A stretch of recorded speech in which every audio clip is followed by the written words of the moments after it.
이 베드로전서 4장 7절에서 8절 말씀을 가지고 그리스도인의 삶이라는 제목으로 말씀을 전하고자 합니다. 제가 잠깐 흐름을 놓쳤는데요. 잠깐 기도하겠습니다. 하나님 감사합니다. 오늘 부족한 종이 말씀 붙들고 함께 나누기를 소원합니다. 그리스도인한 삶으로 베드로전서 4장 7절 8절 말씀을 함께 듣고 나누는 가운데 하나님이 주시는 말씀을 따라 살아가기를 소원합니다. 하나님 말씀만 전하게 하시고 인도하여 주시고 주님 함께하여 주시며 금요기도의 이 시간 주님을 향하여 뜨겁게 기도하며 나아가는 우리의 삶이 되도록 주께서 인도하여 주옵소서. 감사하며 예수님의 이름으로 기도합니다. 아멘. 오늘 베드로전서 함께 읽은 4장 7절에서 8절 말씀을 가지고 그리스도인의 삶이라는 제목으로 말씀을 전하고자 합니다. 오늘 베드로 사도가 등장하는데요. 베드로의 삶은 예수님을 쫓는 삶이었습니다. 베드로는 자신이 가진 모든 것을 내려놓고 주님을 따르는 삶을 살았던 사람입니다. 그가 어부였던 그의 삶과 그가 그물을 던졌던 삶과 그리고 예수님을 증거했던 삶, 그리고 예수님을 부인했던 삶까지 그렇게 주님과 함께 살아가면서 이 베드로는요, 비울 때 채워주시는 하나님의 은혜를 경험했습니다. 그럼 이렇게 한번 질문을 드리고 싶은데요. 그러면 신앙이 무엇일까요? 신앙이란 무엇일까요? 오늘 베드로 사도를 통해서 그것은요, 바로 비움과 채움이다 라고 말씀드리고 싶습니다. 우리가 이 땅에서 신앙생활을 하는 것은 비우고 채우는 것, 비웠을 때 채워지는 하나님의 그 은혜를 경험하는 것, 그것이 바로 신앙이 아닐까요? 당장 비웠는데 죽을 것 같고요, 당장 비웠는데 살지 못할 것 같은데 더 감사한 것은 그렇게 비워나갔을 때 하나님이 채워주시는 은혜를 우리는 경험한다라는 사실입니다.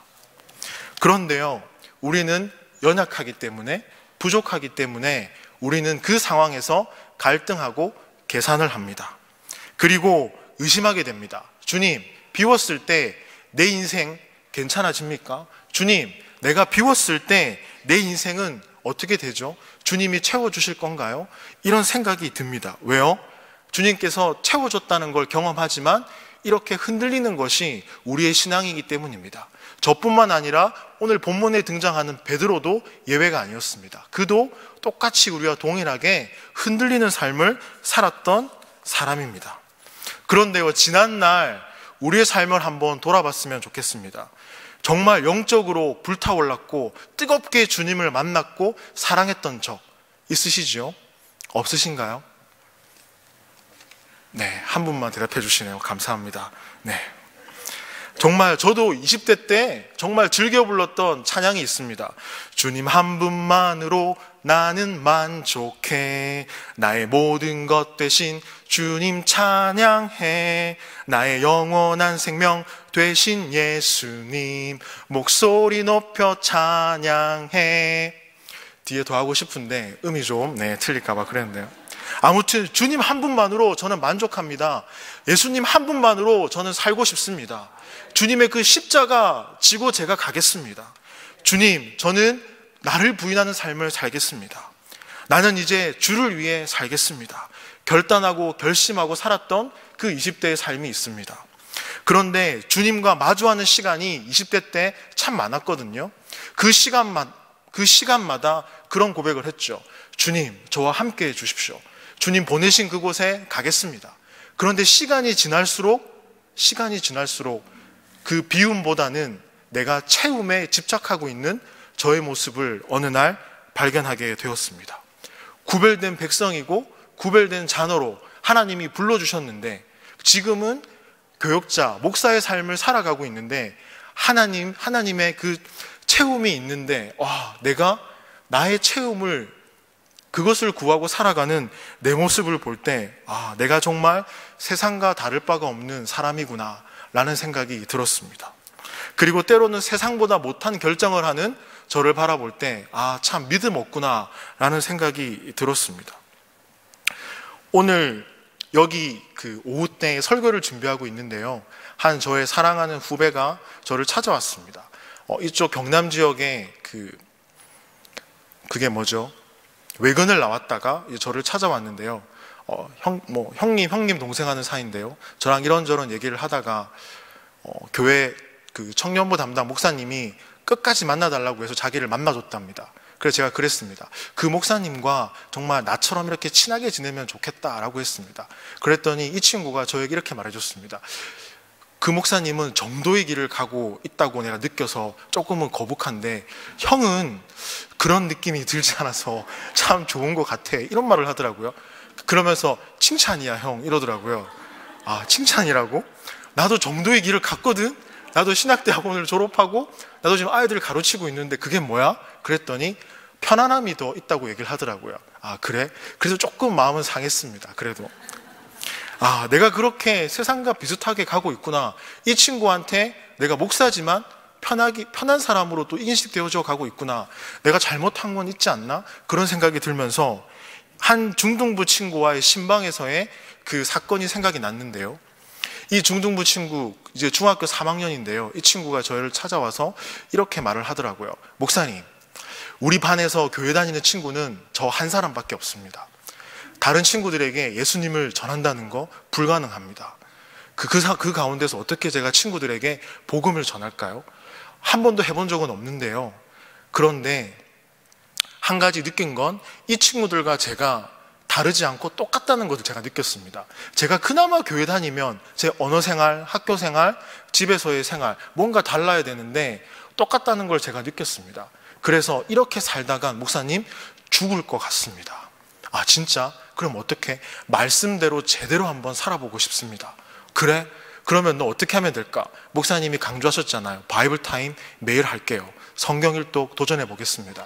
지난주에 제자반을 하는데 바이블 타임을 딱 가지고 자기가 한 본문을 펼쳐놓고 저랑 눈을 이렇게 계속 마주치고 있더라고요. 다른 친구들하고 얘기를 하는데 자기는 자기가 한 걸 빨리 얘기하고 싶은 그런 표정 있잖아요. 잠깐만 기다려. 아니 목사님 잠깐만 기다려봐. 그래 얘기해봐. 자기가 한 말씀을 묵상한 본문을 딱 보여주면서 이렇게 기록하고 이렇게 적용했어요. 칭찬받고 싶은 거죠. 그래 잘하고 있다. 너 그대로 살면 죽을 거야. 그러니까 말씀 앞에 살아가기를 소망한다. 목사님 응원한다. 그렇게 얘기했거든요. 그렇게 말씀을 이렇게 지켜나가는 친구도 있습니다. 그리고 집과 가까운 교회에서요, 청소년부 친구들이 없어서 함께 예배하지 못해서 저희 청소년부에 이렇게 교회로 옮긴 두 친구가 있습니다. 마음이 참 아팠습니다. 그 교회에 있고 싶었지만 같이 예배하는 친구가 없어서 이곳에 옮기게 되었다라고 얘기를 들었거든요. 야, 세상과 나는 같아지고 있다는 걸 느끼고 있는데 나는 그렇게 채우려고 하는데 우리 친구들은 뭔가 몸부림치고 하려고 하는구나. 참 부끄러웠습니다. 그러면서 이 베드로가 생각이 났습니다. 베드로도 열정이 대단했거든요. 주님, 제 목숨도 아깝지 않습니다. 주님께 드리겠습니다. 그렇게 열정적으로 살았는데 그도 믿음이 흔들렸습니다. 그것을 보면서 아, 주님, 제가 정말 믿음이 흔들리지 않고 살아갈 수 있을까요?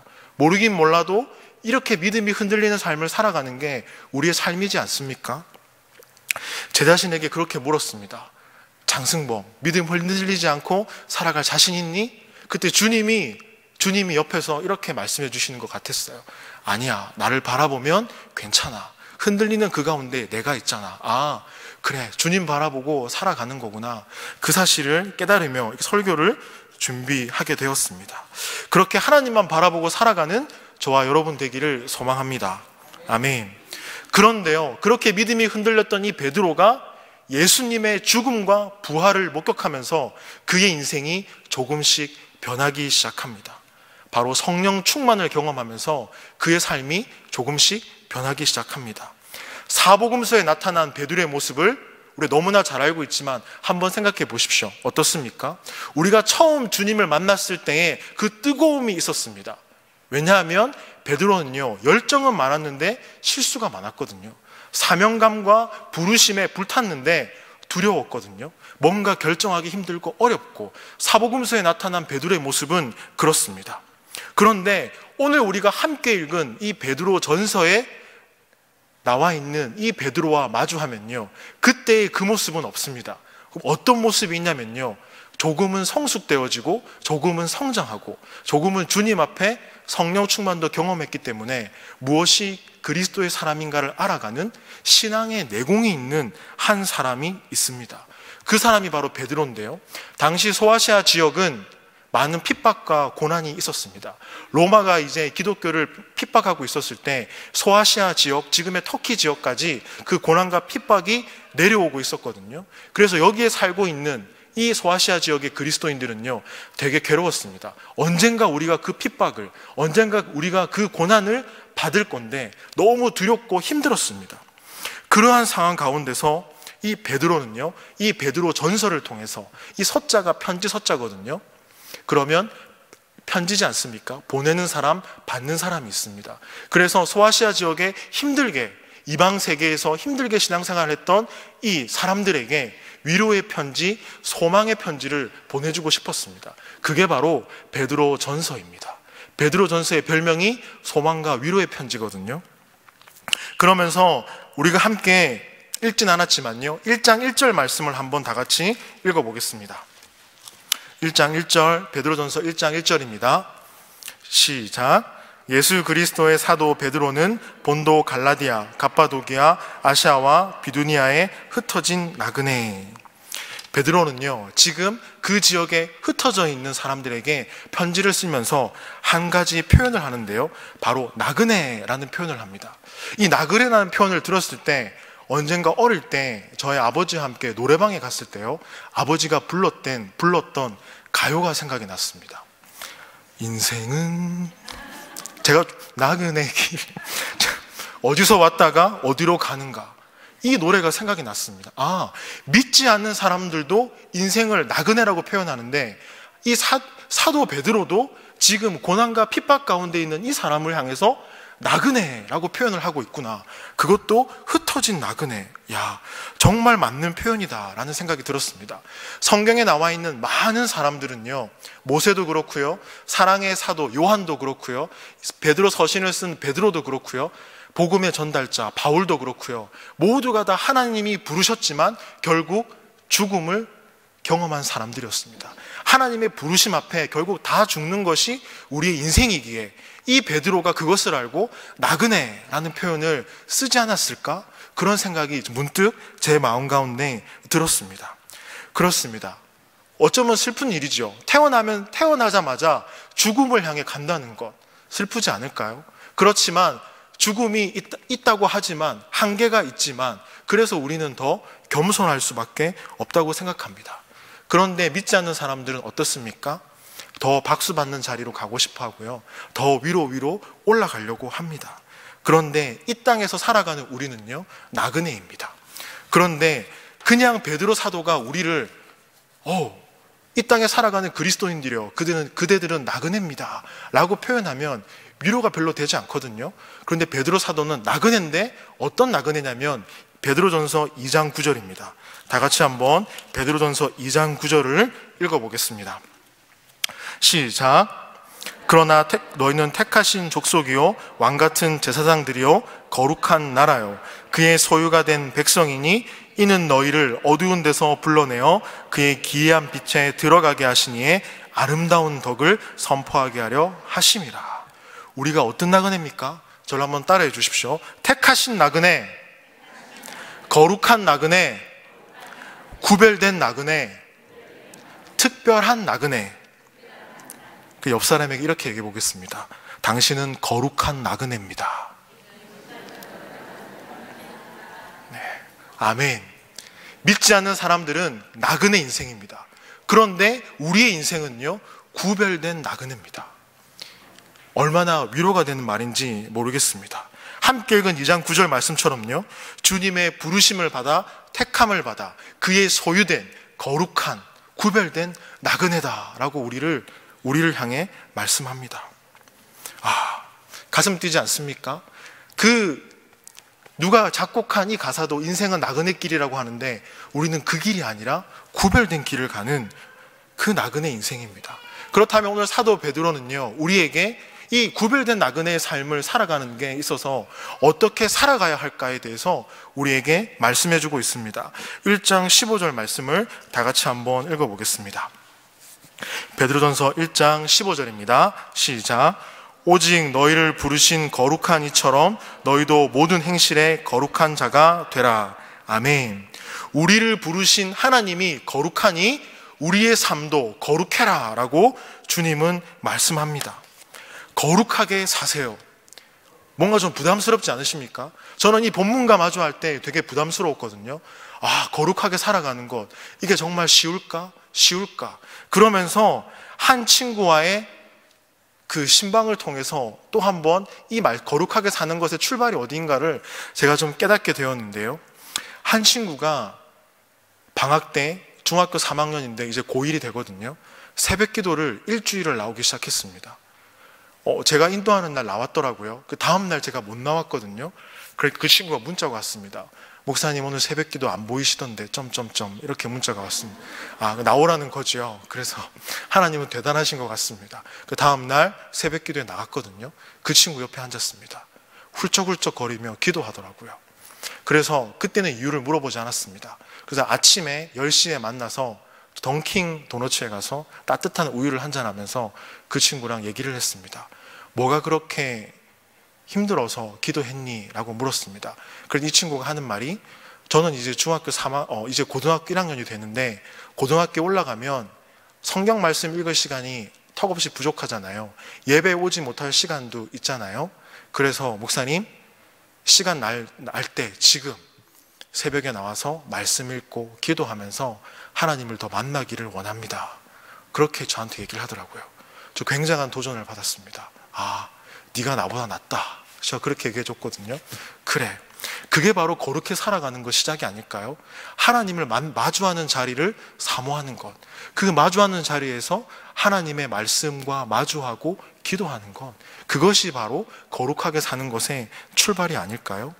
저와 여러분 모두 그 자리를 사모하기를 소망합니다. 아멘. 그러면서 또 부르심을 받는 성도는요, 이렇게 살아라 라고 베드로는 얘기합니다. 베드로전서 1장 22절입니다. 1장 22절 말씀을 다 같이 읽어보겠습니다. 시작. 진리를 순종함으로 너희 영혼을 깨끗하게 하여 거짓이 없이 형제를 사랑하기 이르렀으니 마음으로 뜨겁게 사랑하라. 이제 하나님이 거룩하시니 거룩하게 살아라 라고 말씀하셨는데요, 지금은 하나님은 사랑이시니 이제 믿지 않는 사람들 그 가운데서 이 세상 한복판에서 사랑하며 살아가라 라고 베드로 사도는 권면합니다. 어떻게 해요? 뜨겁게 사랑하라. 이걸 한 단어로 줄이면요, 열애하라입니다. 열애하라. 뜨거울 열애, 사랑해. 열렬히 사랑하는 것. 우리 옆 사람을 향해 이렇게 한번 말해보겠습니다. 지금부터 당신을 열렬히 사랑하겠습니다. 지금부터 당신을 열렬히 사랑하겠습니다. 네. 이제 오늘 이 시간 열렬히 사랑하는 한 사람이 생겼습니다. 그 사람을 열렬히 가슴에 품고 사랑하기를 소망합니다. 그러면서요, 지난 가을이었나요? 저희 청소년부서 고등부에 연애 바람이 불었습니다. 고등부 여학생들이, 목사님 너무 연애하고 싶어요. 남자친구가 필요해요. 남학생들은 덤덤하게, 저도 여자친구가 필요해요. 막 이러더라고요. 친구들한테 얘기해줬습니다. 고3 때까지 생기지 않을지어다. 이리 와라, 목사님이 안수해 줄게. 막 애들이 피하더라고요. 제가 안수하려고 따라가서 빛이 있으라, 헤어질지어다 막 이러고 다녔거든요. 너희들 대학 가면 다 생긴다, 다 생길 거야 이랬거든요. 그런데 아니라 다를까 조금씩 연애하는 애들이 있더라고요. 그때마다 실망이다, 빛이 있으라, 헤어질지어다, 제가 이랬거든요. 헤어진 친구들이 더러 있었습니다. 주님은 이렇게 응답한다. 얘들아, 너희들 그 사랑하기 전에 너희들이 주님과 열애해야 돼. 너희가 공동체 안에서 친구들과 열애해야 돼. 그것을 경험하면 너희들이 대학 가서 자연스럽게 사랑하는 사람이 생길 거야 라고 얘기를 해줬거든요. 그렇습니다. 사도 베드로의 이 고백을 우리가 마음에 새겼으면 좋겠습니다. 하나님이 거룩하시니 거룩하게 살아가십시오. 하나님이 사랑이시니 사랑하며 살아가십시오. 이 마음을 품고 살아가는 저와 여러분이 되기를 소망합니다. 그렇습니다. 이제 청년의 때에 주님을 뜨겁게 만나서 실수가 많았던 베드로가 성숙한 시점에 이르러서 베드로 전서를 통해서 고난 가운데, 환난 가운데 살아가는 이 소아시아 지역의 성도들에게 말합니다. 거룩하고 사랑하십시오. 힘든데, 어려운데 거룩하고 사랑을 합니다. 왜? 아니 내 생활이 힘들고 어려운데 왜 거룩하고 왜 사랑해야 될까? 바로 그것이 그 힘들고 어려운 상황을 돌파할 수 있는 무기이기 때문입니다. 힘들고 어려울 때 쉽지 않습니다. 그러나 사랑하고 거룩한 삶을 살아가는 것, 바로 그것이 성도가 든든히 서가는 진리일 줄 믿습니다. 아멘. 오늘날 믿음이 위기이다라는 말이 있습니다. 그 위기 가운데 거룩하고 서로 사랑하며 살아갈 때에 그 위기를 충분히 이겨나갈 수 있을 줄 믿습니다. 그러면서 믿음이 위기인 이 시대 가운데 있는 우리에게 베드로전서 4장 7, 8절을 통해서 베드로는 우리에게 분명한 말씀을 전해줍니다. 우리 7절 말씀을 다 같이 한번 읽어보겠습니다. 시작. 만물의 마지막이 가까이 왔으니 그러므로 너희는 정신을 차리고 근신하여 기도하라. 믿음이 위기이고요, 영적인 위기가 있고요, 가정이 위기에 있고요, 이단의 위기가 있고요, 생활의 위기가 있고요, 자녀의 위기가 있습니다. 오늘날 믿음의 위기가 있습니다.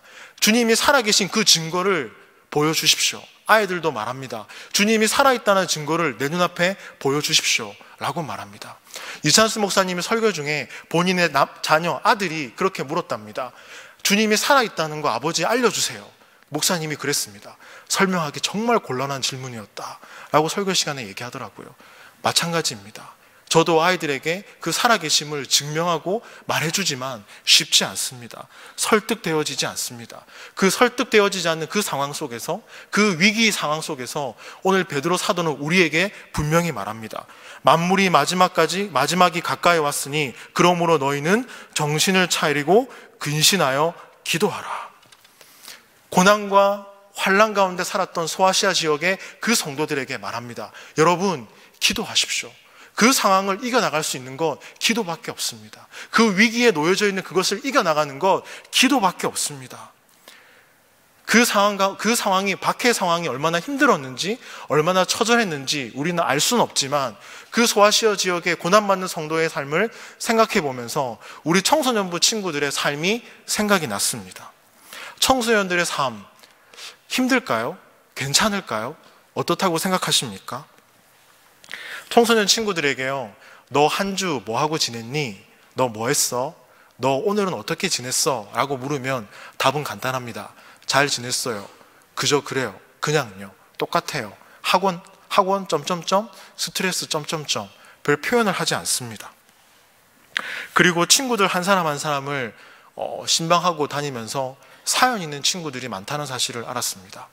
편부모 가정에 있는 친구도 있고요, 또 아버지와 같이 살고 어머니와 같이 살고 할머니와 같이 있고, 그리고 부모님이 다 계시지만 부모님의 마음을 헤아리는 우리 청소년들이 이 말을 하면 부모님이 상처받고 힘들어할 줄 아니까 목사님 말을 못하겠어요 라는 친구도 있고요, 우리 부모님은 교회에서 집사님입니다. 그런데요, 제가 볼 때요 아닌 것 같아요 라고 얘기하는 청소년 친구도 있습니다. 목사님 그건 아니잖아요 이렇게 얘기하더라고요. 제가 뭐라고 해줄 수 있겠습니까? 그렇게 청소년들은 고민 가운데 있습니다. 오늘 설교를 준비할 때 어저께 밤 11시 13분에요 한 톡이 왔습니다. 목사님 내일 시간 되세요? 제가 당이 떨어지면 연락하라고 했거든요. 그러니까 당이 떨어진 것 같아요. 그래서 지난번 만났던 카페에서 만났습니다. 그래서 당이 떨어져서 당을 보충해주고 마주하는 그 시간에 본인의 고민들을 얘기하더라고요. 그렇게 마주하고 있을 때 청소년들은 자기 힘듦과 어려움들을 얘기하거든요. 그 가운데 뭐가 가장 어렵냐면요, 요즘 청소년들은 대학을 갈 때 저희처럼 수능 그리고 이것만으로 가지 않거든요. 자기 소개서 하나만으로도 대학을 갈 수 있습니다. 특기 하나만으로도 대학을 갈 수 있고요, 특성화 학교가 있기 때문에 얼마든지 진로를 선택할 수 있습니다. 그리고 심지어 고등학교는요 비슷한 또래의 친구들끼리 모아놓은 학교가 있습니다. 공부를 좀 못하고요, 좀 약간 싸움을 하는 친구들이 모이는 학교가 있습니다. 아이들이 얘기합니다. 그 학교는 조금 그런 애들이 있어요. 이 학교는 공부하지 않는 학교예요.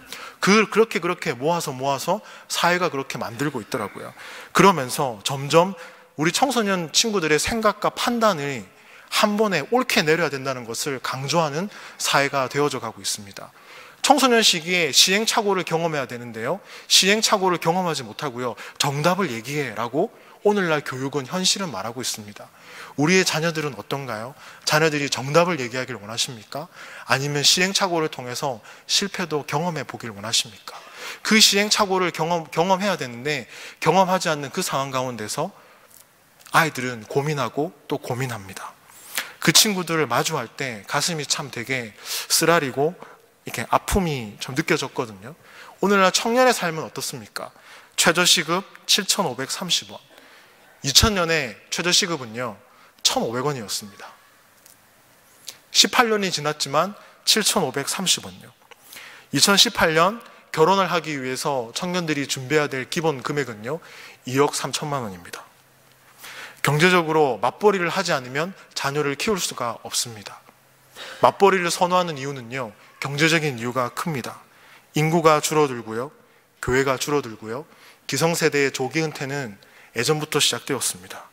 시간이 갈수록 가계의 부채는 늘어나고요. 이러한 상황 가운데서 그런 생각이 들었습니다.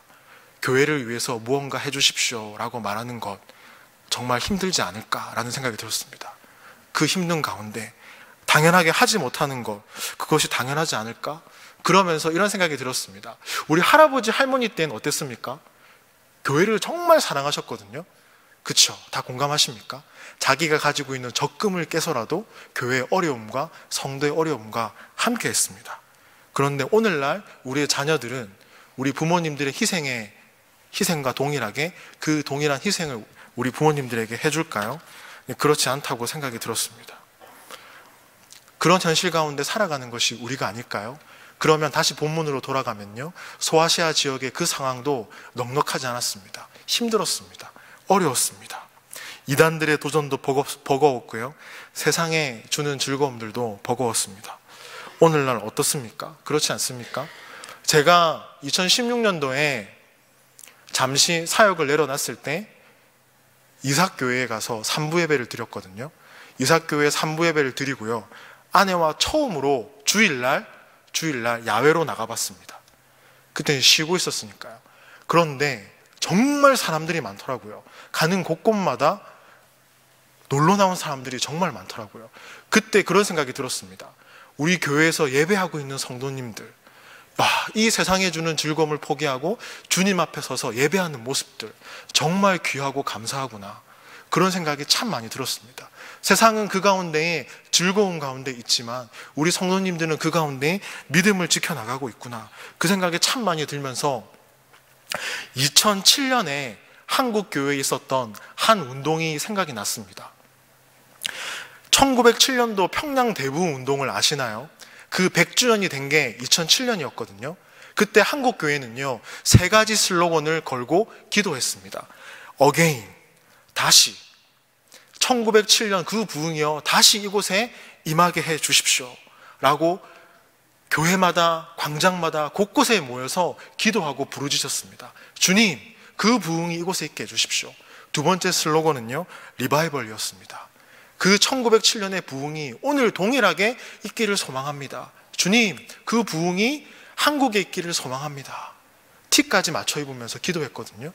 세 번째 슬로건은요 비욘드, 하나님 1907년을 능가하는 그 부흥이 이 땅 가운데 있게 해주십시오 라고 기도했거든요.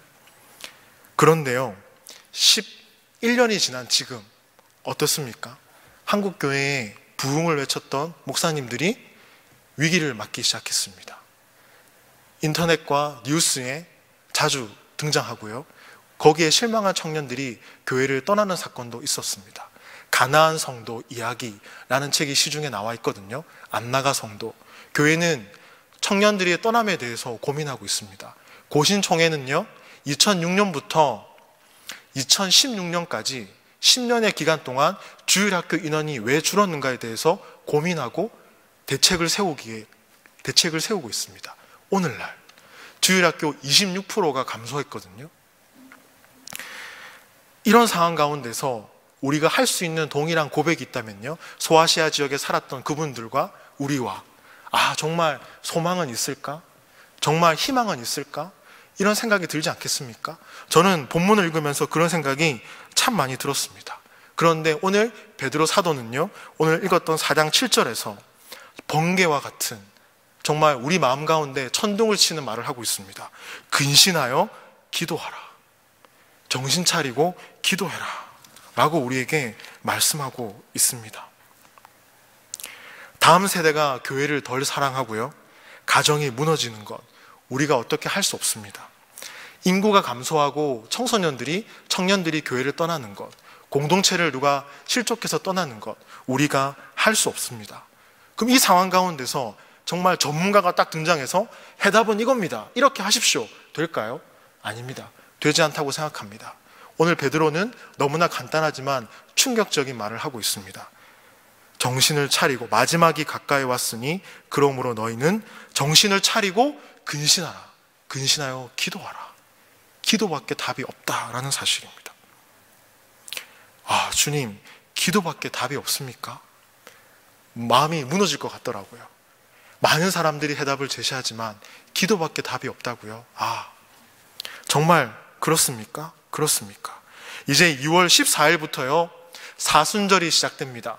사순절은요, 부활절까지 6번의 주일을 제외한 나머지 기간 40일을 지켜나가는 겁니다.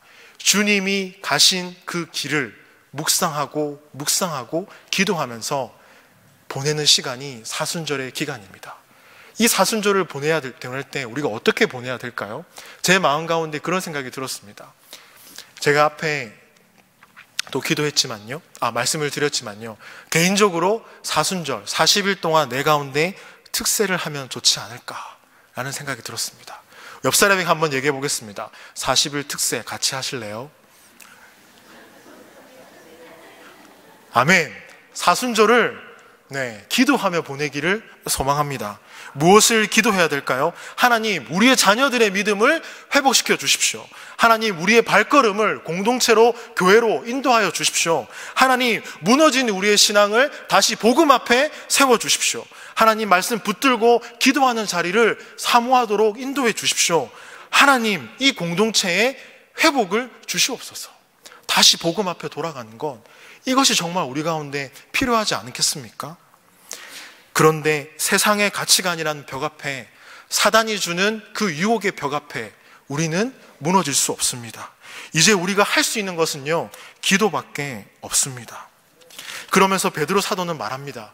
기도하십시오. 그러면서 8절입니다. 8절 말씀 다 같이 한번 읽어보겠습니다. 시작. 무엇보다도 뜨겁게 서로 사랑할지니 사랑은 허다한 죄를 덮느니라. 이제 사랑할 때라고 베드로 사도는 말합니다. 사랑할 때. 앞에 그렇게 인사했지 않습니까? 열렬히 당신을 사랑했습니다.